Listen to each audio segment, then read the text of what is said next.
हिंदुओं ने केवल वन्य जातियों को सब बनाने के लिए मानवतावादी कार्य करने का कोई प्रयास नहीं किया, बल्कि ऊंची जाति वाले हिंदुओं ने जानबूझकर समाज की निचली जातियों को ऊंची जाति के सांस्कृतिक स्तर पर उठाने की माहौल नहीं की दी। मैं उसके दो उदाहरण देता हूँ। एक सुनार समुदाय जाति और उसके पठारे प्रभु समुदाय। ये दोनों समुदाय महाराष्ट्र में काफ़ी मशहूर है। ये दोनों ही समुदाय ब्राह्मणों के तौर तरीके और आदतों की अपनाने की कोशिश करते हुए सामाजिक हैसियत बढ़ाने का प्रयास करते रहे। शेष अन्य समुदाय भी कुछ ऐसा ही करते रहे। सुनार लोग अपने दैविक ब्राह्मण बताते रहे और दोहरी कारक बताते रहे, नमस्कार कहकर अभिवादन करते रहे। धोती को पहनाने का यह ढंग, नमस्कार करना, ये दोनों ही ब्राह्मण की खास रिवाज थे। ब्राह्मणों ने इस नकल को पसंद नहीं किया और न वो सुनारों के इस प्रयास का पसंद किया और ब्राह्मण समझे। उन्होंने पेशवा के प्राधिकारी से सुनारों के ब्राह्मणों वाले तौर तरीके अपनाने का प्रयास बंद करने का सफल प्राप्त कर लिया।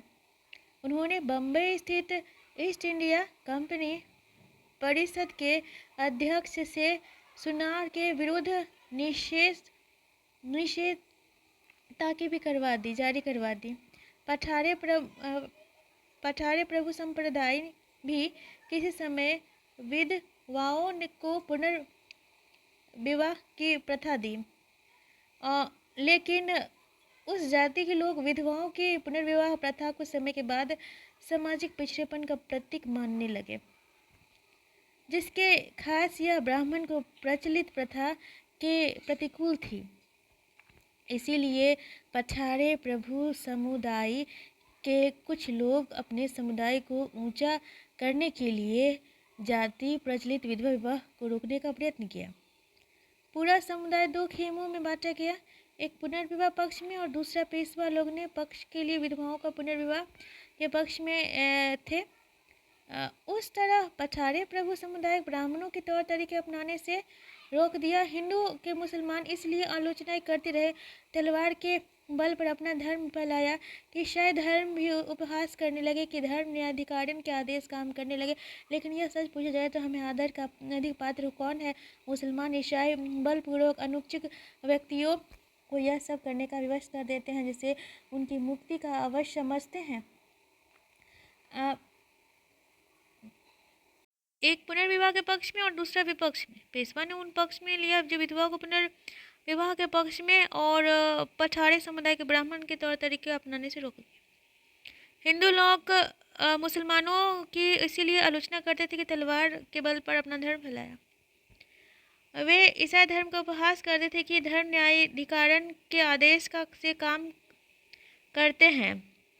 लेकिन सच पूछा जाए तो हमारा आदर का अधिक पात्र कौन है? वे मुसलमान या ईसाई? यदि सच पूछा जाए हमारे आदर का अधिक पात्र कौन है, मुसलमान या ईसाई? जो बलपूर्वक अनिच्छुक व्यक्तियों को वो सब करने का विवश कर देता है जो वे उनकी मुक्ति के लिए आवश्यक समझे हैं, अथवा वे हिंदू जो ज्ञान का प्रकाश फैलाने नहीं देता, जो दूसरे के अंधेरे में रखने का कोशिश करते हैं, जो अपने बौद्धिक और सामाजिक दाय को उन लोगों के साथ मिल बांटना नहीं चाहते हैं, उस दायों के अंगीकृत करने के लिए पूरी तरह इच्छुक है। मुझे यह कहने में संकोच नहीं है कि मुसलमानों को क्रूर माना जाए तो हिंदू भी निकृष्ट माना जाता है और निकृष्टता क्रूरता से भी अधिक निंदनीय है। तो कैसी लगी आपको ये कहानी जाति प्रथा के बारे में?